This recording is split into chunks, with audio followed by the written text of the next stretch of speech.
आइए आज के सेशन की शुरुआत करते हैं। सबसे पहले अपने स्थान पे आराम की मुद्रा में बैठ जाएं। आंखों को धीरे से बंद करें। कंधे को सीधा रखें और सांस लें। एक तेज गहरी सांस लें। सांसों को रोकें और धीरे धीरे सांसों को छोड़ें। एक तेज गहरी सांस लें। सांसों को रोकें और धीरे धीरे सांसों को छोड़ें। अपने माता पिता को प्रणाम करें। गुरुजनों को प्रणाम करें।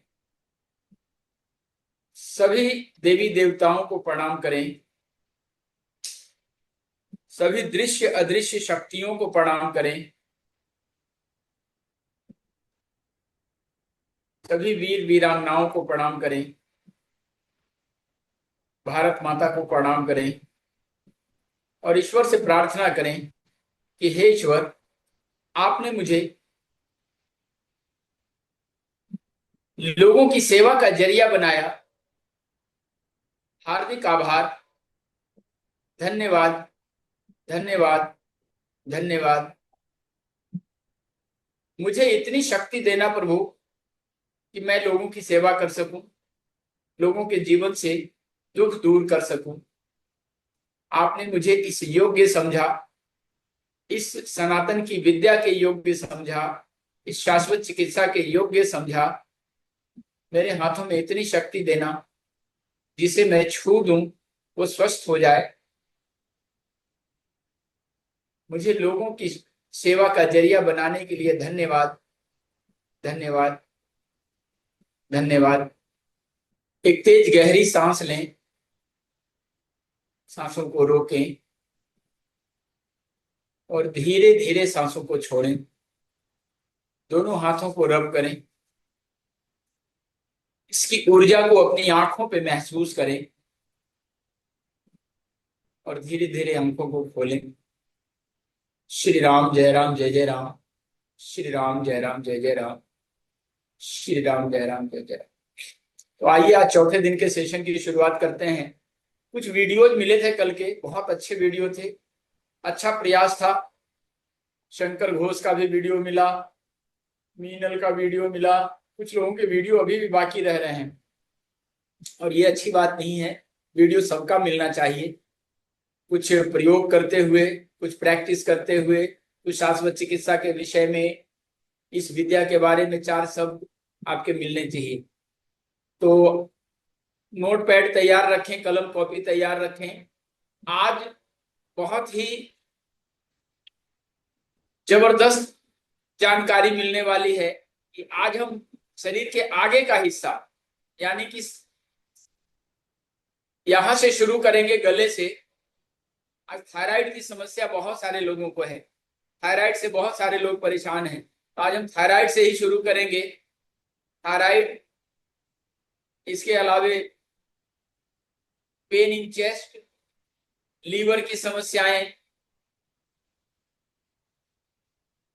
पैंक्रियाज की समस्याएं, डाइजेस्टिव सिस्टम, गैस एसिडिटी, मोटापा, डायबिटीज, आज बहुत सारी बातें करनी है। तो आज का सेशन महत्वपूर्ण होगा। सावधानी पूर्वक आज के सेशन को आत्मसात करें, क्योंकि आज अगर मिस कर गए तो बहुत सारी चीजों के ऊपर आप काम करने में चूक जाएंगे। आज आपके लिए बहुत ही कीमती दिन है, चौथा दिन है। कल समापन का दिन होगा, तो कल आपको हम आंखों के विषय में, कान के विषय में, ये जो छोटे छोटे ये रह गए हैं छोटे छोटे अंग, ईएनटी के बारे में, कुछ जो पीसीओडी की समस्या होती है माताओं में, उसके बारे में कल चर्चा करेंगे। लेकिन आज हम थायराइड से शुरू करते हैं। आइए, सभी तैयार हैं? रेडी? यस। आइए, हनुमान जी सेवा में लग जाएं। हनुमान जी। तो थायराइड, सबसे पहले ये समझे कि थायराइड है क्या चीज। थायराइड की बीमारी वाले इसमें कोई हैं? एक बार हैंड रेज करेंगे किसको किसको थायराइड है। सुविधा जैन, मीनल, संध्या, किसी माताओं को, किसी को अगर ये है शिकायत थायराइड की, हाइपोथायराइड या हाइपरथायराइड, तो हैंड रेज करें एक बार। किन्हीं को है? नहीं है, अच्छी बात है, भगवान करे कि ना रहे। अच्छा, Shankar Ghosh, okay okay okay okay. सबसे पहले समझे कि थायराइड बीमारी नहीं है। थायराइड है क्या चीज? जब हम भोजन करते हैं, भोजन मुंह में लेकर के जब चबाने लगते हैं, तो मुंह हमारा जो ये हमारे दांत 32 दांत उसको ग्राइंड करता है। ग्राइंड करने के बाद जब हम निगलते हैं, तो हमारे गले के पास स्वागत के लिए एक सिक्योरिटी वाला लगा हुआ है। जैसे आप शादी में जाते हैं ना, तो आपके ऊपर केवड़ा छिड़कने वाला रहता है दरवाजे पे, वैसे यहाँ पे स्वागत करने के लिए एक ग्लैंड है, that's called endocrine gland. Endocrine gland, इसको नोट करें।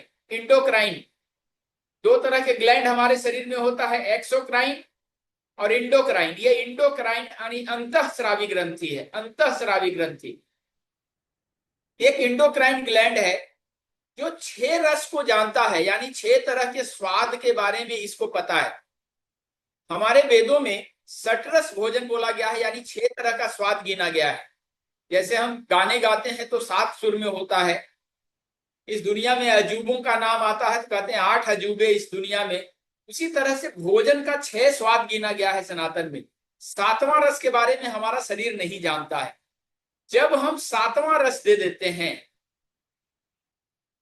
तो हमारा ये सिक्योरिटी वाला इंडोक्राइन ग्लैंड जो TSH3 और TSH4 सिक्रीट करता है, वो कंफ्यूज हो जाता है कि हम ज्यादा दें या कम दें। आज जो हम बाहर के भोजन करते हैं, पैक्ड फूड लेते हैं, जंक फूड लेते हैं, उसमें एजिनोमोटो होता है। अब एजिनोमोटो हमारे इस ग्रंथियों को, जो हमारे टेस्ट बर्ड्स हैं, उसको सेमी पैरालाइटिक की स्थिति में ला देता है। हम सड़ी हुई चीज भी खाते हैं तो बहुत अच्छा स्वाद लगता है, इसलिए एजिनोमोटो इसको पैरालाइटिक कर देता है। ये कंफ्यूज हो जाता है कि हम ज्यादा दें या कम दें, क्योंकि ये हमारी चिंता में लगा रहता है कि जो यहां से गुजरे उसका हम स्वागत करें TSH3 और TSH4 से। लेकिन जब ये पैरालाइटिक हो जाता है, जब ये कंफ्यूज हो जाता है, तो जहां ज्यादा देना चाहिए वहां कम देता है तो हाइपो हो गया, जहां कम देना चाहिए वहां ज्यादा दिया तो हाइपर हो गया। एक चीज और जो हमारे थायराइड के लिए जिम्मेवार है, जब हम चिल्ड चीजें पीते हैं, chilled water, chilled beer, chilled drinks, Coca Cola, Thums Up, इसके अलावा एक चीज और जो हम फास्ट फूड में एजिनोमोटो होता है, ये हमारे थायराइड ग्लैंड को बर्बाद करने के लिए जिम्मेवार होता है। आजकल लोग चिल्ड मिल्क पीने लगे हैं, फ्रिज में रखते हैं दूध को और दूध को चिल्ड करके पीने लगे हैं, वो भी हमारे इसके लिए जिम्मेवार है। चिल्ड मिल्क कहता है कि पेट में गर्मी है तो शांति करेगा, वो शांति नहीं करेगा, आपको बहुत सारी बीमारियां देगा, क्योंकि दूध के अंदर फैट्स होते हैं, वसा होता है। हम जब फ्रिज में रखते हैं तो सारे वसा एक साथ सैचुरेटेड हो जाते हैं, इकट्ठा हो जाते हैं। उसको पिघलाने के लिए हमारे शरीर की गर्मी को, हीट को, टेम्परेचर को लगना पड़ता है, और इस कारण से जो पचाने के काम में जो टेम्परेचर खर्च होना था, वो उसको पिघलाने के काम में खर्च हो जाता है, और हम डाइजेस्टिव सिस्टम में परेशानियों से जूझने लगते हैं।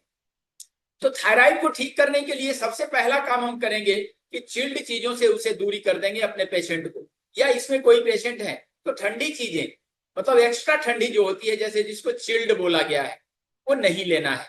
दूसरा काम कि बाहर की चीजें जितना कम से कम प्रयोग करना है, जैसे एजिनोमोटो वाली चीजें।